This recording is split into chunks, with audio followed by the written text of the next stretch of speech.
దానితో పాటు రెండోది ఏదైతే మా సోదరుడు మా అన్న ఏదైతే గ్రాడ్యుయేట్ కోటాలో ఎమ్మెల్సీగా నిలబడుతున్నారో మల్లన్నను కూడా సంపూర్ణంగా తీసుకో. రైట్, గుడ్ మార్నింగ్ అందరికి. ముఖ్యంగా ఇవాళ గెస్ట్ గా వచ్చినటువంటి Venkat Balmoor and young dynamic leader, అలాగే క్యూనిస్ లో ప్రెజెంట్ చేస్తున్నటువంటి సుదర్శన్, అలాగే శ్యామ్ గారికి అందరికీ ధన్యవాదాలు. వెంకట్, యాక్చువల్ గా ఇవాళ మార్నింగ్ ఎన్జీ కాలేజ్ గ్రౌండ్ లో వర్కర్స్ తో మీట్ ఉండే, నేను కొద్దిగా ఎర్లీగా జాయిన్ అవ్వాల్సి ఉండే మీతో, అంటే మీ డిబేట్ లో నేను పాల్గొనాల్సి ఉండే. కొద్దిగా ఇక్కడ ఉన్నటువంటి అనివార్య కారణాల వల్ల జాయిన్ కాలేకపోయినా దానికి క్షమించండి. అయితే ప్రస్తుతం ఉన్నటువంటి పరిస్థితుల్లో కాంగ్రెస్ పార్టీకి ఒక భారీ వేవ్ కనిపిస్తా ఉంది గ్రౌండ్ లెవెల్లో.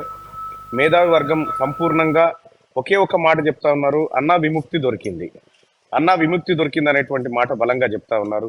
వాళ్ళందరికీ కూడా ఒక మాటలు చెప్పాలంటే తెలంగాణ రాష్ట్రం ఒక ఊపిరి పీల్చుకున్న పరిస్థితి అయితే కనిపిస్తా ఉంది. ప్రస్తుతం నల్గొండ జిల్లాలో పర్యటన కొనసాగుతూ ఉంది.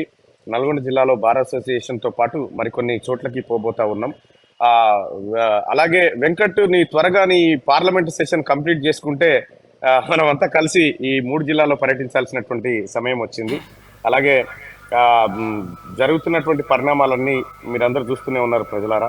తెలంగాణ రాష్ట్రంలో కాంగ్రెస్ పార్టీ అవసరం ఎంత ఉందో, కేంద్రంలో కూడా ఇండియా కూటమి అవసరం కూడా అంతే ఏర్పడింది. ఇవాళ జరుగుతున్నటువంటి భారత రాజ్యాంగం పైన, లేదంటే రిజర్వేషన్ల పైన జరుగుతున్నటువంటి కుట్రలు ఏవైతే ఉన్నాయో, ఈ కుట్రలన్నింటినీ తిప్పికొట్టాల్సినటువంటి అవసరం ఇవాళ తెలంగాణ రాష్ట్ర ప్రజలకు ఉంది.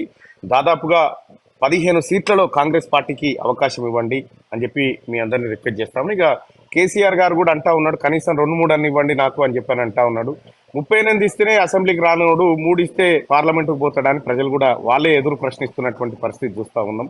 గ్రౌండ్ అంతా నిజంగా వాస్తవానికి ప్రజలు మేలుకొని కాంగ్రెస్ పార్టీ పక్షాన ఇవాళ నిలబడతా ఉన్నారు. కాంగ్రెస్ పార్టీ పక్షాన వాళ్ళు మాట్లాడుతూ ఉన్నారు. వాస్తవానికి కూడా తెలంగాణ రాష్ట్రమే కాదు, దేశానికి కాంగ్రెస్ ఎందుకు అవసరం, దేశంలో రాహుల్ గాంధీ నాయకత్వం ఎందుకు అవసరం ఉందనేటువంటి మాటను ప్రజలు వెలిపిస్తా ఉన్నారు. Venkat, thank you so much నువ్వు మార్నింగ్ న్యూస్ లో పాల్గొన్నందుకు. అలాగే మీ డిబేట్ ని కంటిన్యూ చేయండి. నేను మిగతా గెస్ట్లు ఉన్నారు, వాళ్ళతో మాట్లాడేటువంటి ప్రయత్నం చేస్తా. Thank you. మాట్లాడతారా? ఈ మాట్లాడినంత అదేనా, వెంకట్ ఉన్నాక నేను మాట్లాడేది ఏముంటదబ్బా? మరో మల్లన్న వచ్చి నిలబడ్డ తర్వాత నేను మాట్లాడేది ఏముంటది? మీరు పక్కకుంటే వెంకట్ చదివిపోతాడు వార్తలు. Thank you so much.